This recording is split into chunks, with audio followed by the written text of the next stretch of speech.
नाज़रीन इकराम, Russian archaeologist ने वादी काफ की खुदाई के दौरान इंतहाई कदीम एक लकड़ी की तख्ती दरियाफ्त की है। ये तख्ती 5000 साल का तवील अरसा गुजर जाने के बावजूद अब तक सही सालम हालत में मौजूद है। न सिर्फ ये तख्ती इतने हजार बरस गुजर जाने के बावजूद दुरुस्त हालत में मौजूद है, बल्कि इस पर कंधा किया गया एक हैरत अंगेज निशान और इस पर लिखे गए 5 बाबरकत नाम भी अपनी असली हालत में मौजूद हैं। नामालूम जुबान में लिखे गए ये 5 नाम और इसके नीचे तहरीर करदा एक इबारत जिसका मफहूम कोई नहीं जानता था। इन तहरीर करदा नामों में से एक नाम हजरत मोहम्मद मुस्तफ़ा सल्लल्लाहु अलैहि वसल्लम का था, जबकि बाकी 4 नाम किसके थे और इस कंधा की गई तहरीर का मतलब क्या था कोई नहीं जानता था। आखिरकार चीनी माहिरीन लिसानियात और रूस के दीगर माहिरीन ने बड़ी तगदो के बाद इन नामों और इस तहरीर का मतलब जानने में कामयाब हो गए, और जब इन नामों और इस तहरीर का मतलब को इंग्लिश जुबान में शाया किया गया तो तमाम दुनिया हैरान रह गई और मॉस्को के अजायब घर में रखी गई ये तख्ती को देखने के लिए तमाम दुनिया के सयाह आने लगे, क्योंकि हर कोई जानता था कि इन नामों और इस हैरान कुन तहरीर को इस हैरत अंगेज जगह पर लगाने का मकसद क्या था। अगर आप भी इस हैरत अंगेज जगह के बारे में जानना चाहते हैं जहाँ ये कंधा की गई तख्ती लगाई गई थी और इन नामों और तहरीर के पीछे छुपे हकाइक को जानना चाहते हैं तो हमारे साथ रहिए। नाज़रीन, महकमा आसार कदीमा के माहिरीन खुदाई कर रहे थे। ये रूस का इलाका वादी काफ था। खुदाई जारी थी। इसी दौरान जमीन की गहराई में लकड़ी के बोसीदा टुकड़े देखे गए। तहकीकात करने से और तारीखी हवालों से मजीद मालूमात कलेक्ट करने से मालूम हुआ कि ये टुकड़े हजरत नूह अलैहिस्सलाम की कश्ती के थे। कश्ती नूह के ये टुकड़े 5000 साल गुजर जाने के बावजूद अभी तक सालम हालत में मौजूद थे। महकमा आसार कदीमा के माहिरीन ने इन टुकड़ों को अपने पास महफूज कर लिया। मुसलसल 2 साल खुदाई और तहकीकात जारी रखी गई ताकि इस कश्ती के बाकी हिस्सों को भी दरियाफ्त कर लिया जाए। इसी दौरान महकमा आसार कदीमा के माहिरीन को एक तख्ती मिली जो कि लौह की शक्ल में बनाई गई थी और इस पर हथेली की तरह एक निशान कंधा किया गया था और इस निशान पर मुख्तलिफ नाम तहरीर किए गए थे। इस पर चंद छोटी सतरें, पुरानी और अनजान तहरीरें भी लिखी गई थी।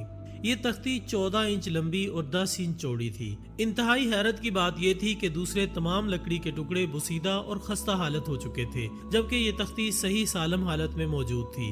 अब भी ये तख्ती मॉस्को के अजायब घर में महफूज है और मुल्की और गैर मुल्की सयाह एक बड़ी तादाद में इसको देखने के लिए आते रहते हैं। इस तख्ती पर लिखी गई तहरीर के क्या मानी हैं और इस हथेली के निशान पर कंधा किए गए नाम किसके हैं और हजरत नूह अलैहिस्सलाम की कश्ती में ऐसी तहरीर शुदा तख्ती लगाने के पीछे क्या मकासिद कार फरमा थे।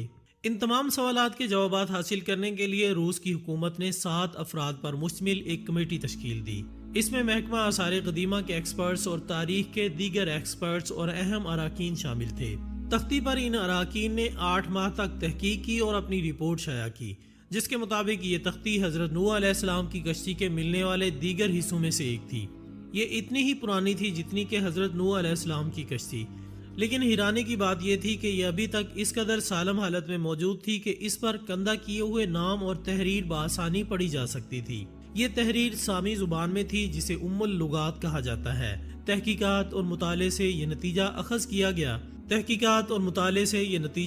किया गया कि लकड़ी का ये ब्लॉक गालबन हजरत नूह अलैहिस्सलाम की कश्ती में सैलाब के दौरान तहफ़्फ़ुज़ के लिए रखा गया था।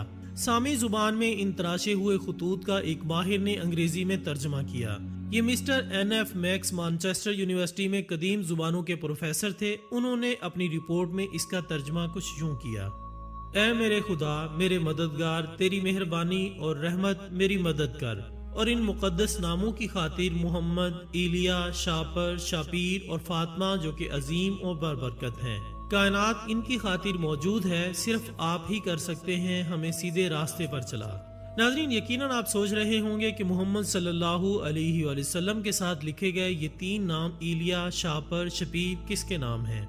आपको बताते जाएं कि इलिया सामी जुबान में अली को कहते हैं, जबकि दूसरे 2 नामों का मतलब हसन और हुसैन है।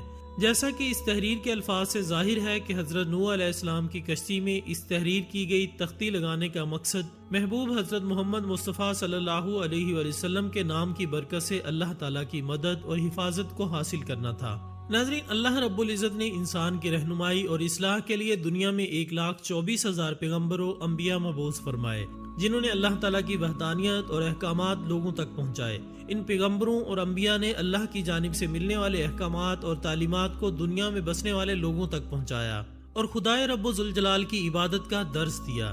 دنیا میں بھیجے جانے والے انبیاء کرام کی طویل داستان ہے جنہوں نے لوگوں کو صراط مستقیم پر لانے کی انتھک جد و جہد کی اور رب ذوالجلال کا پیغام پہنچانے کی کوشش کی۔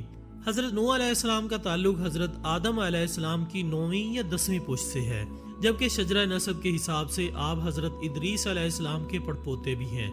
آپ علیہ السلام نے اپنی امت کے لوگوں کو حسن عقائد اور اصلاح اعمال کی طرف 900 سال تک راغب کیا، جن میں سے صرف 80 لوگ ایمان لائے۔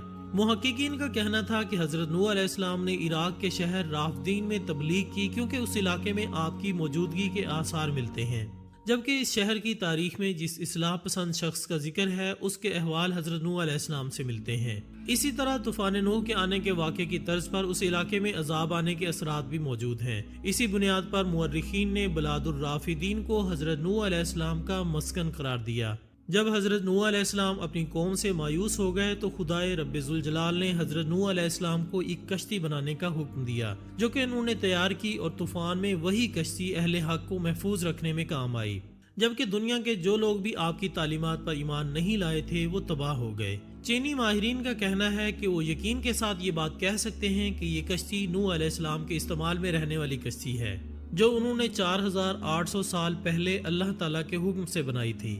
ایک مشہور جریدے کرسچن سائنس مانیٹر کے ماہرین کہتے ہیں کہ نوح علیہ السلام کی کشتی کی باقیات کوہ ارادت سے ملی ہیں۔ یہ ایک چوٹی ہے جس کی اونچائی 4000 فٹ بلند ہے۔ حضرت نوح علیہ السلام کی کشتی 300 گز لمبی، 50 گز چوڑی اور 300 گز اونچی تھی، جو کہ 6 ماہ 8 دن تک پانی پر تیرتی رہی اور 10 محرم الحرام کو جودی پہاڑ پر ٹھہری اور پھر آپ اپنی قوم کے ساتھ نیچے اتر آئے۔ مسلم محققین کے مطابق کشتی کے رکنے کا مقام جودی پہاڑ تھی، جو کہ کوہ ارادت کا حصہ ہے۔ یہ علاقہ جزیرہ ابن عمر کے قریب ہی واقع ہے۔ اس کشتی کی 3 منزلیں ہیں جو کہ کئی میٹر برف کے نیچے دبی رہیں۔ مورخین کا یہ بھی کہنا ہے کہ جب پانی کم ہوا تو حضرت نوح علیہ السلام نے خسران شہر آباد فرمایا اور مسجد تعمیر کی، جسے سمانین کے نام سے جانا جاتا ہے۔ حضرت نوح علیہ السلام کا مزار مبارک لبنان میں واقع ہے۔ نام محمد صلی اللہ علیہ وآلہ وسلم سے آراستہ کی گئی اس تختی کے ملنے سے یہ بات واضح ہو گئی ہے کہ حضرت نوح علیہ السلام نبی پاک صلی اللہ علیہ وآلہ وسلم کی آمد سے ہزاروں برس پہلے اس حقیقت سے واقف تھے کہ حضرت محمد صلی اللہ علیہ وآلہ وسلم اور ان کے اہل بیت اللہ تعالیٰ کے نزدیک کس قدر محبوب ہیں۔ نام محمد سے آراستہ کی گئی یہ تختی اس میں لکھی گئی تحریر سے جہاں مسلمانوں کے ایمان میں اضافہ ہوتا ہے، وہاں یہ تختی اہل کتاب کے لیے بھی سبق آموز ہے کہ جس نبی کی آمد کے وہ منتظر ہیں وہ در حقیقت حضرت محمد صلی اللہ علیہ وآلہ وسلم ہی ہیں، اور جس حقیقت کو وہ الہامی کتابوں میں تحریف کر کے چھپانے کی کوشش کرتے ہیں، اس تختی کے ملنے سے وہ حقیقت تمام دنیا کے سامنے بے نقاب ہو چکی ہے۔ تو دوستو، یہ تھی ہماری آج کی ویڈیو۔ ہم امید کرتے ہیں کہ آپ کو یہ ویڈیو ضرور پسند آئی ہوگی۔ انشاءاللہ بہت جلد ہم دوبارہ حاضر ہوں گے ایک اور اچھی سی ویڈیو کے ساتھ۔ تب تک اپنا دوستوں، رشتہ داروں اور گردنواہ کے تمام لوگوں کا بہت خیال رکھیے گا۔ اللہ حافظ۔